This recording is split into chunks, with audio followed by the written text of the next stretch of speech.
I still remember the exact moment my life broke. Not because someone died, not because I lost money, but because the man I was preparing to marry had already married someone else. And that someone was my own sister. My name is Amara.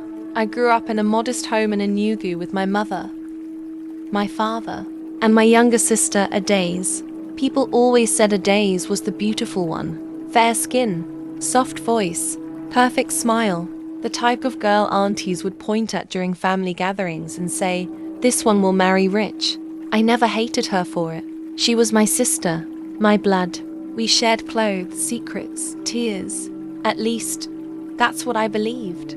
I was the responsible one, quiet, hardworking, the one who carried family burdens without complaint. After university, while others chased soft life, I worked. First as a receptionist, then customer care, then admin assistant. Nothing glamorous, but I kept pushing. At 29, I finally got a stable job in Lagos. That was where I met Tund. The first time I saw him, he walked into our office wearing a navy blue shirt and holding a file like he owned the building. Tall, calm, that quiet confidence some men carry without trying. He smiled at me and said, "Good morning. I'm here for a meeting with management." Simple, nothing dramatic, but something about his voice stayed with me. Weeks later, I saw him again. Then again. Turns out his company had become one of our partners. At first, it was small conversations. "How's work?" "Lagos traffic is wicked today. Have you eaten?" Then longer ones. Then lunch. Then phone calls. Then those late night talks that make sleep feel unnecessary. For the first time in my life, love felt easy. No games. No confusion. No begging for attention. Tun made me feel seen. And after years of watching friends get engaged while I smiled and pretended not to care, I finally believed my time had come. 6 months later, he asked me to be his girlfriend. I said yes before he even finished speaking. Stupid? Maybe. But when love comes after loneliness, caution becomes difficult. The first person I told was Adaze. She screamed on the phone. "Finally, Chinnick. My sister is leaving singlehood." I laughed. She laughed. Everything felt perfect. Then she asked to see his photo. I sent it. Her reply came after 10 minutes. "He's handsome, oh." I smiled. That was all. Or so I thought. The first time Tun met my family, my mother loved him instantly. My father respected how calm he was. Adaze was unusually quiet. I noticed, but ignored it. When I asked later, she said, "Nothing. Just tired." That should have been my first warning. But love makes fools of intelligent people. Months passed. Tund became deeply involved in my life. He knew my routines, my fears, my dreams. He would send money when I complained about stress, call me during lunch, pray with me at night. Who would suspect a man like that? Then came the proposal.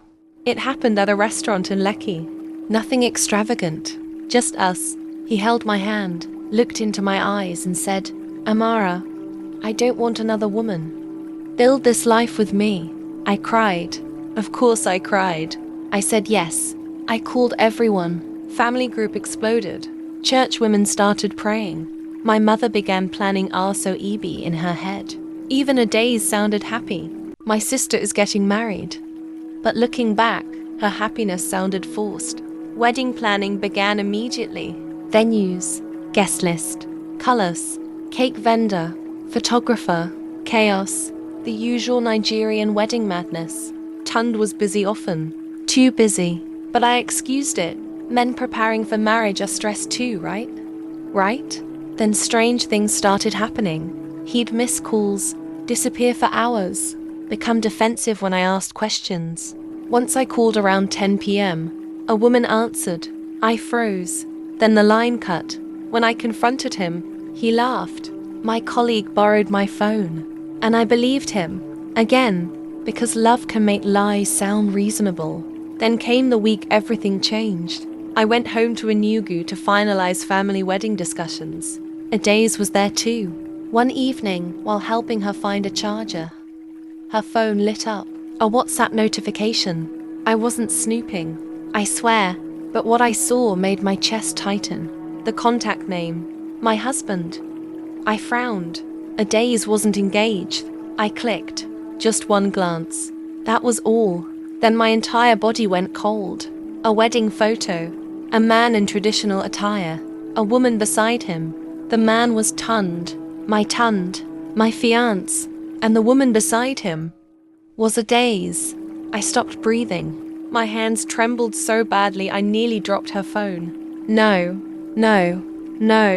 This had to be some kind of joke.comma, some stupid edited picture, some weird misunderstanding, because the man in that photo looked exactly like Tund. The same eyes, same smile, same build, same everything, and a daze, wearing full traditional bridal attire, smiling, happy, like a woman standing beside her husband. I quickly locked the phone and placed it exactly where I found it. My legs felt weak. I sat on the edge of the bed, staring into nothing. Maybe there was an explanation. Maybe it was old. Maybe it was a costume party. Maybe. But deep down, I already knew. That horrible instinct women get when truth arrives before proof. That night, I couldn't sleep. Every memory began replaying differently. Her silence when she first saw his photo. Her forced excitement. The strange tension. Everything. At 2:14 a.m., I sent Tund the message. Are you awake? No reply. I called. Switched off. By morning, I looked like I hadn't slept in years. A daze acted normal. Too normal. She hummed while brushing her hair. Asked what I wanted for breakfast. Smiled.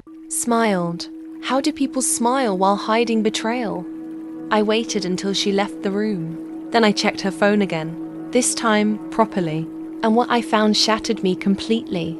Voice notes, photos, romantic chats, bank transfers, pet names, plans, memories, years of messages.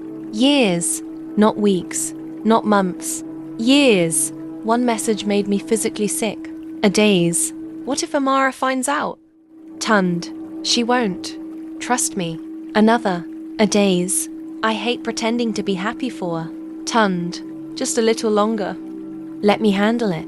I dropped the phone. My chest hurt.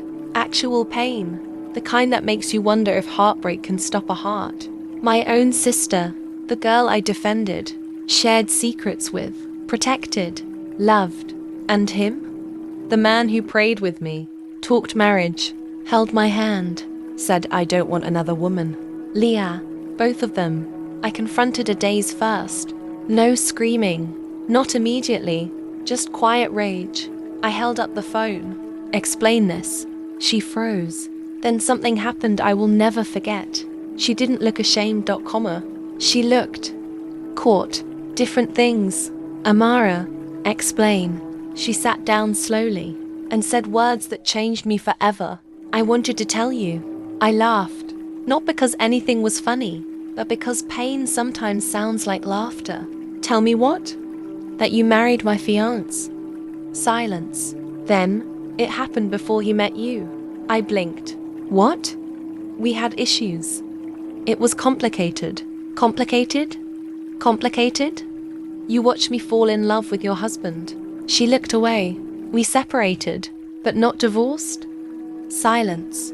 Silence is an answer. I screamed. The kind that comes from somewhere deep. Years of trust breaking at once. My mother rushed in. My father too. And there, in front of everyone, the truth exploded. My mother sat down immediately. My father looked like he might collapse. Then the worst part came. A daze said, I still love him. That sentence did something to me. Something cold. Something permanent. I packed my bag and left that house. No goodbye. No tears in front of them. Just numbness. I went straight back to Lagos and confronted Tund. He opened the door looking shocked. Amara. Slap. The loudest slap I've ever given. You married my sister. He grabbed his face. Said nothing. That was enough confirmation. Then he started explaining. Excuses. Half-truths. Manipulation. We were separated. It wasn't working. I was going to tell you. The lies sounded endless. Then he said something unforgettable. I fell in love with you for real. I laughed in his face. While still married? Silence. Then I asked the question, the one that mattered most. Was our engagement fake? He looked down. That silence broke me more than words, because sometimes silence confirms everything. I removed the engagement ring, dropped it on his floor, and walked out. That heartbreak wasn't finished with me, because 3 days later, a daze called me crying, and what she said next changed everything. I stared at Adizi's name on my phone. For a moment, I considered ignoring it. After everything, what was left to say? That she kept calling. Again, again, again. Finally, I answered. Her voice was shaking. Real panic. Amara, please. I said nothing. Then she said words I never expected. Tund is gone. I frowned. What? He packed his things and left. Silence. Then, he blocked me. I closed my eyes. The same man who destroyed me had now abandoned her too. Part of me should have felt satisfied, but honestly, I just felt empty. Why are you calling me? She started crying harder, because I don't know what to do. That angered me instantly. You didn't know what to do before sleeping with my fiancé. Amara, please, don't call me again. I hung up and cried harder than I expected, because betrayal doesn't only break trust, it breaks identity. For days, I barely ate. I ignored calls, ignored work, ignored everyone, even mirrors, because somehow, heartbreak convinces you the problem is your face, your body, your worth, your failure. Questions tortured me. Was I not enough? Did he pity me? Did everyone know except me? The worst part, social media. People had already started asking wedding questions. Sis, when is the big day? We need Asoebi colors, oh. I wanted to disappear. Then something happened I didn't expect. My father came to Lagos. He sat in my tiny apartment quietly. No lectures, no dramatic speeches, just silence. Then he said, "Your mother has not stopped crying." I looked away. Then he said something deeper, "But this is not your shame." That sentence broke me, because I had been carrying shame that wasn't mine. He held my hand, the same way he did when I was a child. Bad people hurting you does not make you foolish. I cried in my father's arms. For the first time since the betrayal. Weeks passed, then months. Slow healing. I threw myself into work, deleted old photos, blocked Tund, blocked a days, started therapy through my church counseling unit, learned how dangerous silence can be, and slowly, life returned. Not fully, but enough.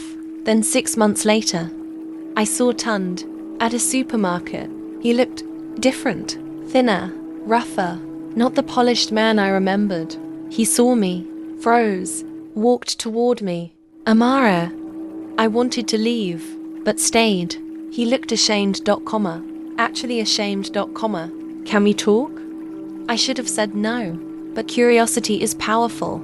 We sat at a cafe nearby, and that's when the final truth came out. He sighed deeply. Adaze and I were secretly married traditionally years ago. I said nothing. It was impulsive. Family pressure. Drama. It was toxic from the start. Still nothing. Then, when I met you, I wanted something real. That sentence nearly made me laugh. So your solution was deception. He looked down. I thought I could fix it. Fix it? With lies? Then he said the words every manipulator says eventually. I made a mistake. No, a mistake is sending a wrong text. A mistake is forgetting an anniversary. This was calculated betrayal. Then he leaned forward. I still love you. I stood immediately. No, you love access. You love convenience. You love women who trust you. His face fell. Good, for once. Then I walked away, and I thought that was the end. But life had one final twist, because nearly a year later, I got a message from Adaze, not asking for forgiveness. Not explaining herself, just 3 words. I am sorry. Attached was a hospital photo. She looked weak, fragile, broken, and suddenly, I didn't know what to feel. I stared at the hospital photo for a long time. A daze looked nothing like herself. Gone was the confident woman who smiled beside my fiancé in secret. This version looked fragile, broken, human, and somehow that made things harder, because anger is easier when the person who hurt you looks strong. I ignored the message for 2 days. Then my mother called, crying, "Amara, your sister is sick." I stayed silent. "Please come." I almost said no. After everything, that something in my father's voice when he took the phone changed me. Closure is also healing. So I went. The hospital smell alone made my stomach twist. When I entered her room, a daze looked up and immediately started crying. Not dramatic crying, the quiet kind, the ashamed kind. I stood near the door, arms folded, emotion locked away. She spoke weakly. "I don't deserve your presence." I said nothing, but I needed to tell you myself. Then she confessed everything. Not excuses, truth. Apparently, their relationship had been toxic from the beginning. Jealousy, fights, manipulation, emotional abuse, pressure from hidden family expectations. The marriage had never really been love, just bad decisions and pride. Then she said something that stunned me. "When he started seeing you, I wanted to stop it." I laughed bitterly. "That's funny." Tears rolled down her face. I was ashamed. Ashamed.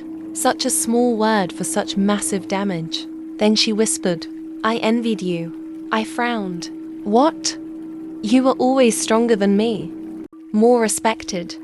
More dependable. People trusted you." I hated that. That truth hurt differently, because betrayal from jealousy cuts deeper. "So you destroyed my life?" She shook her head. "I destroyed my own too." Silence. Then she reached for my hand. I stepped back, not out of hate, just honesty. "I wasn't there yet." She nodded like she understood, then whispered, "I am sorry." And for the first time, I believed her, not because it fixed anything, but because pain had stripped away her pride. Weeks later, she was discharged. Recovery was slow, and so was ours. Forgiveness didn't happen in one dramatic scene. That's not real life. It happened in uncomfortable conversations, boundaries, distance, truth, time, lots of time. As for Tund, I never saw him again. And honestly, that was the best ending. Because not every story needs revenge. Sometimes peace is revenge. 2 years later, I met someone unexpected. Chinedu, no grand entrance, no flashy promises, just consistency, respect, patience, the kind of love that doesn't perform, the kind that feels safe. I was terrified at first. Trauma teaches suspicion, but healing teaches discernment. And slowly, I allowed myself to try again. This time wiser, this time stronger, this time whole, because heartbreak changed me, but it did not destroy me. If there's one lesson I learned, it's this. The people who betray you reveal their character, not your worth. Sometimes love breaks you. Sometimes the people closest to you disappoint you. Sometimes the future you imagine dies painfully. But healing is still possible. And one betrayal should never convince you that love itself is the enemy. Because some hearts are broken by love, and some hearts are mended by it.